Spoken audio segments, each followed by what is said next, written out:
तो बहुत सारे बच्चे कहते हैं कि सर एक मल्टी डायमेंशनल ऐसे को कैसे लिखें। बहुत सारे बच्चे स्ट्रगल करते हैं एक अमेजिंग ऐसे लिखने के लिए। और एक ऐसा टॉपिक है, ऐसे एक ऐसा सब्जेक्ट है जिसको बच्चे ना एक सिर्फ ऐसे के आइसोलेशन में देखते हैं। यानी कि वो ये नहीं समझते कि जो वो जीएस का सिलेबस पढ़ रहे हैं, जो वो यूपीएससी की जर्नी में इतना सारा history, polity, geography, environment, IR, security, science, ये सब कुछ पढ़ रहे हैं, बच्चे ये नहीं सोचते कि ये भी हमारे काम आ सकता है। यानी कि अब बच्चों को लगेगा कि एसए का पेपर, एसए में स्कोर करने के लिए पता नहीं कोई स्पेशल किताब पढ़नी है और वो ऐसी किताब में रट लूं जो कि मुझे मदद देगा, मुझे हेल्प करेगा मल्टी डायमेंशनल एसे लिखने के लिए। स्वागत है दोस्तों, अ वेरी हैप्पी संडे। मेरा नाम है कुबेर, मैं हूं आपका इंटरनेशनल रिलेशंस, इंटरनल सिक्योरिटी और एसए का टीचर एट स्लीपी क्लासेस, आपका अपना स्लीपी क्लासेस। तो मुझे पता है कि आप में से बहुत सारे बच्चे अभी 2024 के प्रीलिम्स की जोरों शोरों से तैयारियां कर रहे हैं, लेकिन अभी 2 हफ्ते के बाद आप भी ऐसे वीडियोस को देखने के लिए निकलेंगे क्योंकि सर अब प्री हो गया, अब मेंस की तैयारी करनी है, तो ऐसे का बताइए कैसे करना है। और जो बच्चे अभी बैठे हैं 2025 में, आपकी अभी ये सिचुएशन होने वाली है जब आप प्री की तैयारी कर रहेंगे, लेकिन अभी तो आप प्री का पेपर अगर नहीं दे रहे हैं तो अभी आप फिर भी ये वीडियो को देख के कुछ इंपॉर्टेंट बातें समझ सकते हैं कि कैसे एक अमेजिंग ऐसे लिखा जाए और कैसे अपने ऐसे में मल्टीपल डायमेंशंस लेके आए जाए। तो ये वीडियो छोटा सा रहेगा, बस आपको यहां पे ये समझाऊंगा कि व्हाट इज द सीक्रेट क्या है अपने एसे में ज्यादा डाइवर्सिटी और मल्टी डायमेंशनलिटी लेके आने का। वीडियो को अंत तक जरूर देखना। नाउ मैं हमेशा बच्चों को कहता हूं कि बच्चों पेस्टल अप्रोच का इस्तेमाल करो। बच्चे कहते हैं कि नहीं सर ये जो पेस्टल अप्रोच, ओके। अब आप कहेंगे सर ये पेस्टल अप्रोच क्या है? What is this pestle approach which you are talking about? तो बच्चों पेस्टल अप्रोच क्या होती है, यानी कि कोई भी चीज, अगर किसी भी टॉपिक के ऊपर आप अपना बयान लिख रहे हैं, आप किसी भी टॉपिक के ऊपर कुछ एस्से लिख रहे हैं, कोई आंसर लिखना चाहते हैं, और यदि आपके पास समय है, चलो आंसर लिखने का तो इतना समय नहीं होता, 3 घंटे में 20 सवाल लिखने हैं तो इतना टाइम ही नहीं मिलता कि इतनी डाइवर्सिटी के साथ आंसर लिखें। टू दी पॉइंट हम जीएस के आंसर्स लिखते हैं, लेकिन जब ऐसे राइटिंग की बात आती है तो मल्टी डायमेंशनल है, मल्टी डाइवर्सिटी है, वो कैसे लेके आए? सर पेस्टल अप्रोच, ये फॉर्मूला मेरे जमाने में भी चलता था, आज भी चलता है। बता रहा हूं ये है क्या। यानी कि political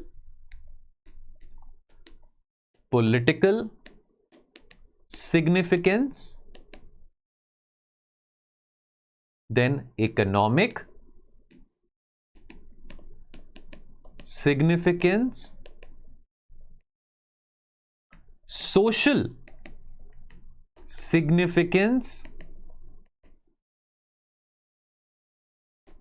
technological, environmental and L say legal dimension. Pastel approach यानी कि कोई भी टॉपिक आप लिख रहे हो उसके political, economic, social, technological, environmental और लीगल डायमेंशंस को भी लिखो। अगर आप ऐसे डायमेंशंस के बारे सोच सकते हो, थोड़ा ब्रेनस्टॉर्म कर सकते हो, तो जरूर लिखो, क्योंकि हर एक डायमेंशन को, यही है मल्टी डाइवर्सिटी, इसी को कहते हैं मल्टीपल डायमेंशंस में लिखना, जिसको हम डायमेंशंस की बात करते हैं। ये आता है मल्टीपल डायमेंशंस में लिखना। अब आप कहेंगे कि सर फिलोसफिकल एसेज आते हैं, फिलोसफिकल एसेज में क्या हमको फिलॉसफी लिखनी है, क्या हमको sociology, political science, anthropology, philosophy, ये सब चीजें लिख के आनी है? नहीं, वो सब चीजों की लिखने की जरूरत नहीं है। So do you stand at a disadvantage अगर आपके पास सोशो, पीएसआईआर या फिलॉसफी या एंथ्रोपोलॉजी ऑप्शनल नहीं है? और do you stand at an advantage, आपको क्या लगता है कि आप एक एडवांटेज में हैं यदि आपके पास ये 4 ऑप्शंस हैं, यानी कि सोशो, यानी कि डिपेंडिंग अपॉन 4 में से कोई भी एक ऑप्शन आपके पास है, ना तो आप एडवांटेज पे हैं ना तो आप डिसएडवांटेज पे हैं, क्योंकि आप एक चीज को बहुत इग्नोर कर रहे हैं। किस चीज को इग्नोर कर रहे हैं? इग्नोर कर रहे हैं जनरल स्टडीज को। ऐसे लिखना होता है एक जेनरिक अप्रोच के साथ, नॉट टू जेनरिक कि आप ये लिख के आ रहे हैं कि my best friend is Sohan, Sohan के फादर का name is Mohan, not that generic, जैसे आप क्लास 5 या 6 में लिखते थे, नॉट दैट जेनरिक। लेकिन आपको ऐसे वैसे लिखना है जहां पे एग्जामिनर को ये ना लगे कि आप अपने ऑप्शनल की नॉलेज झाड़ रहे हो, बहुत सारा अपनी नॉलेज शो ऑफ कर रहे हो। योर ऐसे, your language, your content shouldn't be कि लगे कि बहुत शो ऑफ किया जा रहा है। बिकॉज आपको जनरल स्टडीज के नजरिए से ही, जनरल स्टडीज के नजरिए से ही इवैल्यूएट किया जाएगा ऐसे राइटिंग में। So nobody has a tactical advantage, nobody has a tactical disadvantage. So when I talk about exploring this pestle approach, political, economic, social, technological, environmental, legal dimension, जो topic है, मैं वैसे हर संडे लेके आता रहूंगा ऐसे के वीडियोस। अगर आप कमेंट सेक्शन में बताएंगे तो मैं एक डिटेल्ड टॉपिक लेके आऊंगा और कैसे उसको पेस्टल अप्रोच के साथ हम कर सकते हैं, कमेंट सेक्शन में जरूर लिखना। ये हर संडे सीरीज आती रहेगी, जितना आप कमेंट करेंगे उतना ही हम इस सीरीज को आगे कंटिन्यू कर पाएंगे। बिकॉज बहुत सारे बच्चे हैं, और ये फ्री में सीरीज है, इसका कोई चार्जेस नहीं है, this is obviously free of cost, but बहुत सारे बच्चे हैं जिनको अभी ये स्ट्रगल रहता है कि सर ये ऐसे में मल्टीपल डायमेंशंस कैसे लेके आए। बिकॉज ऐसे is not much, it's not only about writing, it is also about thinking and brainstorming. It is not कि आप लिख रहे हो और बस इवैल्यूएट करवा रहे हो तो आपका काम हो रहा है। आप क्या अपने लिखित कंटेंट में कुछ एनरिचमेंट कर रहे हो, कुछ वैल्यू एडिशन कर रहे हो? क्या आप मल्टीपल डायमेंशंस के साथ एक टॉपिक के बारे सोच पा रहे हो कि नहीं सोच पा रहे हो? और ये मल्टीपल डायमेंशंस करने के लिए सीक्रेट फॉर्मूला क्या है? General studies. ऑलरेडी आप पढ़ रहे हो जनरल स्टडीज के बारे, तो आपको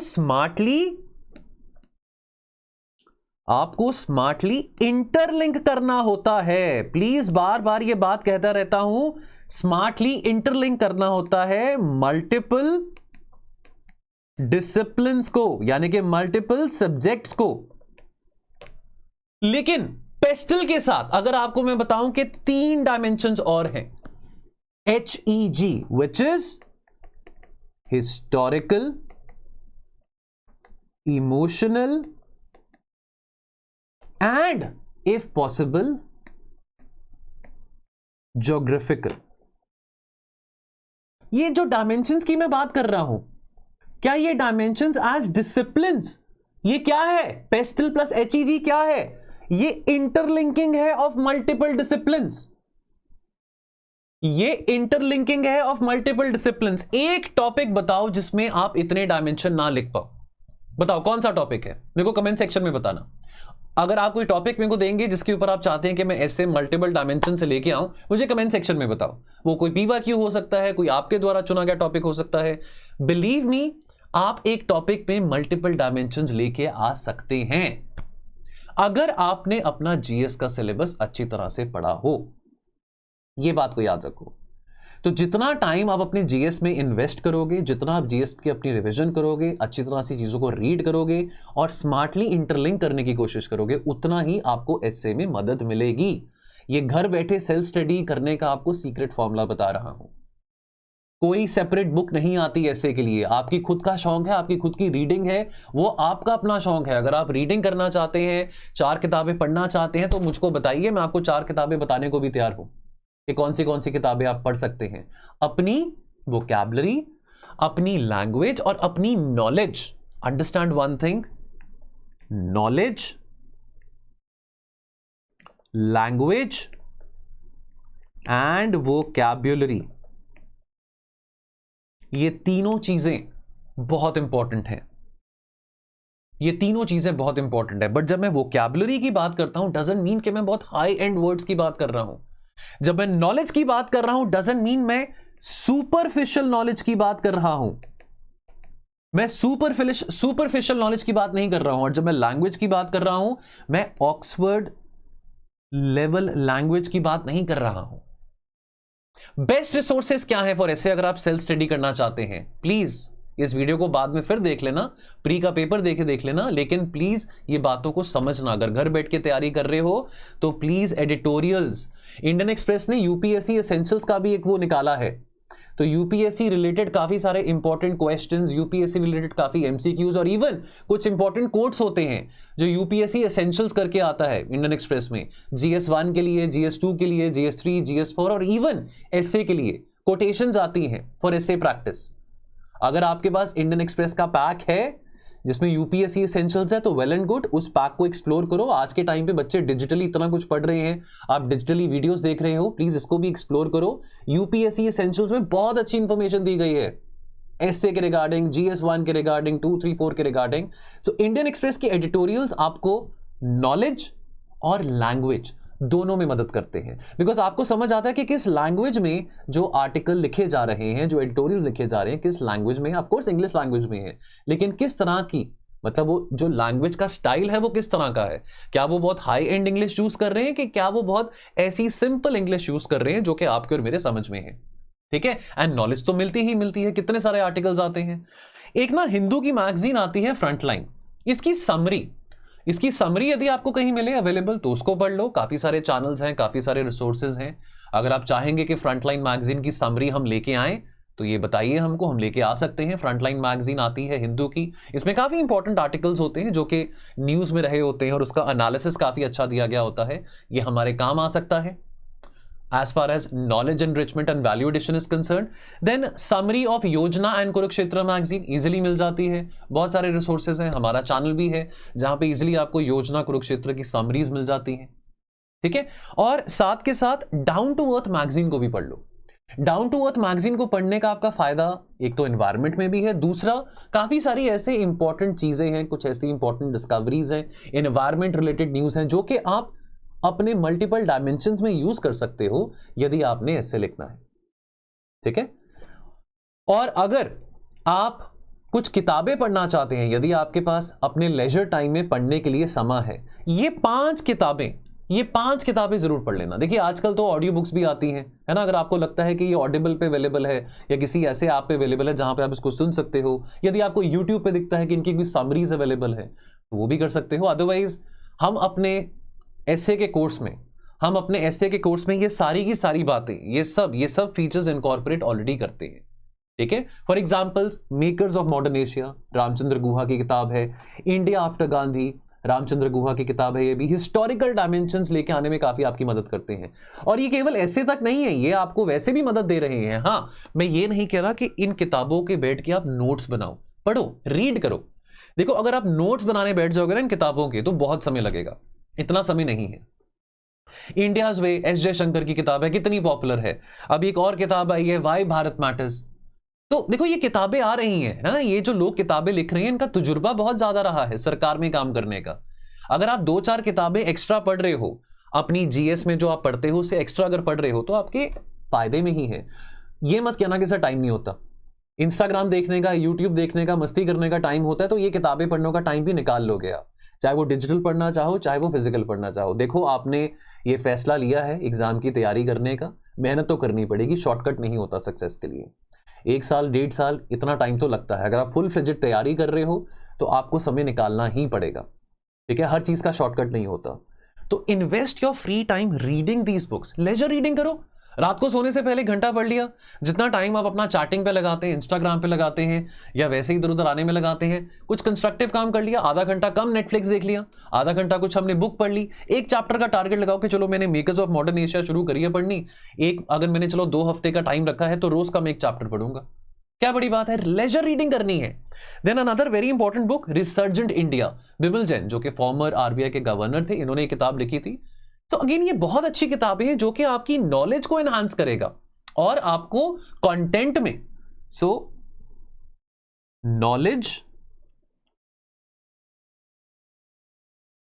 एनहांसमेंट एंड कंटेंट एनरिचमेंट, इन दोनों चीजों में आपको ये किताबें पढ़ के और ये रिसोर्सेज से काफी मदद मिलने वाली है। मैं लेके आता रहूंगा हर संडे ऐसा वीडियो जो कि उन बच्चों की मदद के लिए है जो एसए के लिए सेल्फ स्टडी कर रहे हैं, जिनको लगता है कि वो एसए की क्लासेस कहीं पेड नहीं लगा सकते हैं। लगाना चाहो तो मोर देन वेलकम, लेकिन ये फ्री सीरीज यूट्यूब पे आती रहेगी एवरी संडे, और ऐसे कुछ इंपॉर्टेंट बातें, कुछ इंपॉर्टेंट फैक्ट्स आपके साथ मैं शेयर करता रहूंगा। ठीक है, ये सब चीजों का ध्यान रखो, पढ़ो, मेहनत करो। कोई भी चीज मुश्किल नहीं होती है। अगर आपने एक बार ठान ली है कि करना ही करना है, तो वो एसए हो या एथिक्स हो या GS1 हो, कुछ भी मुश्किल नहीं होता, कुछ भी मुश्किल नहीं होता। आपकी सोच है जो चीजों को मुश्किल बनाती है और आपकी सोच है जो चीजों को डूएबल भी बना सकती है।